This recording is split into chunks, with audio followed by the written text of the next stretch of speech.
Well, she does sound a little bit sick, but that's only to be expected because it's not been run for a very, very long time. So I'm just running astern to start with, just to wash everything through, and I'm not going out in the main creek. I'm just going to muck about in the side creek just to see that everything's as it should be, where if it goes wrong on me I can throw a rope. I say if, it sounds more like when, but you know, we haven't sunk yet.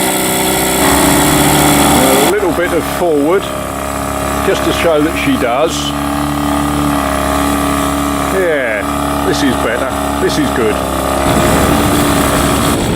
Yeah, they're all out to see what Harry's up to. Oh, that didn't sound right at all.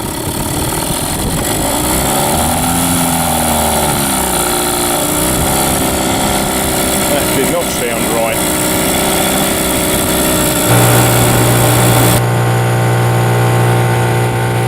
I've tied up to the jetty, so I'm doing a full power trial. And you can hear it's running sweet as sweet now. Seems to have got over those odd little coughs and splutters that it had earlier. The other joy of doing this is I'm blowing some of the mud out from where the engine will sit when I next use her. The telltale, the water telltale, that's